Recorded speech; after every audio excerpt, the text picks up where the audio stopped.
રાજકોટમાં ભાજપ નેતા સહદેવસિંહ જાડેજા સામે ખનીજ ચોરીની ફરિયાદ બાદ વિવાદ વધુ વકર્યો છે।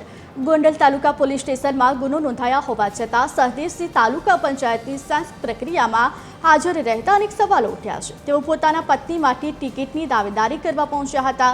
ફરિયાદીએ પોલીસની કામગીરી પર ગંભીર આક્ષેપો કરતા જણાવ્યું કે આવા નેતાઓને કાયદાનો કોઈ ડર રહ્યો નથી। ભાજપ ગુનાહિત પ્રવૃત્તિ ધરાવતા લોકોને ટિકિટ ન આપે તેવી માંગ ઉઠી છે। મારા ધ્યાનમાં આવ્યું કે એ તાલુકા પંચાયતની એક મહિલાની સીટ જે શેમડાની સીટ કહેવાય, મારું ગામ એમાં આવે છે।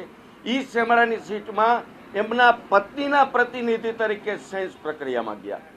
માગણી મારી એ છે કે સહદેવસિંહ ગુનાહિત ઇતિહાસ સાથે સંડોવાયેલા છે અને હાલમાં કારોબારીની ચેમ્બરમાં બેઠા બેઠા આ એને 420ની એફઆઈઆર થયેલી અને હાલ એ વખતે આગોતરા મંજૂર નથી થયા અને ભુજની જેલ કાપી અને જામીન ઉપર છૂટ્યા।